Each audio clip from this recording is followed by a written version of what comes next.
नमस्कार, पुन्हा एकदा आपले स्वागत आहे मित्रांनो। फॅमिली पेन्शन कुटुंब निवृत्ती वेतन योजनेत मोठा बदल। फॅमिली पेन्शन संदर्भात एक महत्त्वाचे राजपत्र निर्गमित झालेले आहे। त्याबद्दलची सविस्तर अपडेट आपण या व्हिडिओमध्ये घेऊन आलेलो आहोत। तेव्हा मित्रांनो, व्हिडिओ शेवटपर्यंत पाहून चॅनलवर नवीन असल्यास आपल्या चॅनलला सबस्क्राइब करायला विसरू नका।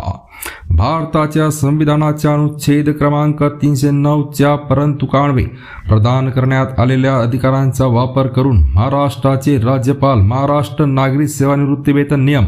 1982 ला सुधारणा करणारे पुढील नियम केलेले आहे।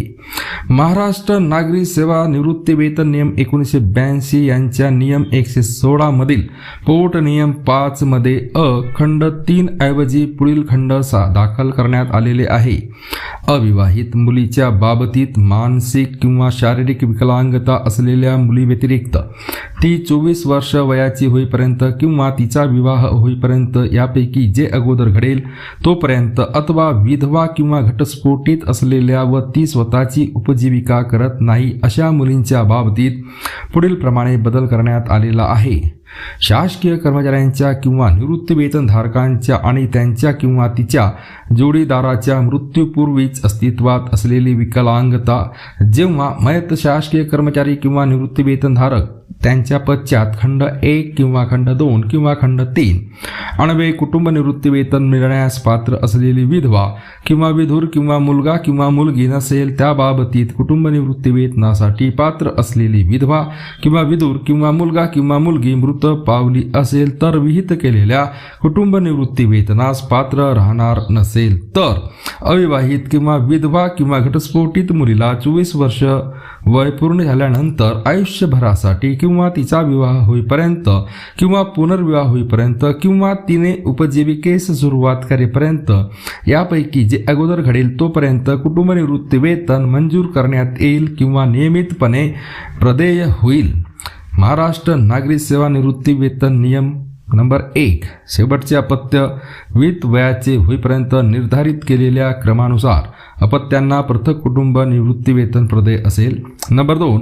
कुटुंब निवृत्ती वेतन मिळण्यासाठी विकलांगता असलेले पात्र अपत्य। नंबर 3 अविवाहित किंवा विधवा किंवा घटस्फोटित मुलगी जेव्हा तो किंवा ती किंवा ते हयात होते तेव्हा तिच्या पालकावर किंवा पालकांवर अवलंबून होती। नंबर 4 जेव्हा मृत शासकीय कर्मचाऱ्यांच्या किंवा निवृत्ती वेतनधारकांच्या माने 24 वर्षापेक्षा अधिक असलेल्या एकपेक्षा जास्त अविवाहित किंवा विधवा किंवा घटस्फोटित मुली असतील तेव्हा जी मुलगी त्यांच्या जन्मक्रमानुसार या पोट नियमान्वये कुटुंब निवृत्ती वेतन मंजूर करण्याच्या पात्रतेच्या अटी पूर्ण करतील अशा मुलीला प्रथम कुटुंब निवृत्ती वेतन प्रदेय होईल।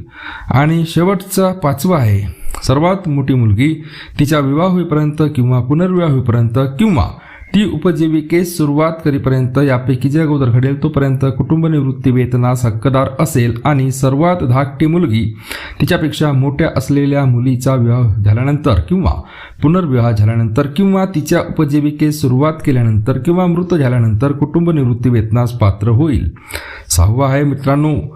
विधवा मुलीच्या बाबतीत तिच्या पतीचा मृत्यू किंवा घटस्फोटित मुलीच्या बाबतीत शासकीय कर्मचाऱ्यांच्या किंवा निवृत्ती वेतनधारकांच्या किंवा त्यांच्या किंवा तिच्या जोडीदाराच्या हयातीत घटस्फोट झाल्यास,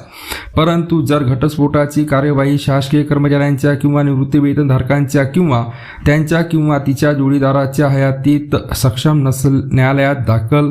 केली असेल परंतु त्यांच्या मृत्यूनंतर घटस्फोट झाला असेल तर घटस्फोटित मुलीला घटस्फोटाच्या दिनांकापासून कुटुंब निवृत्ती वेतन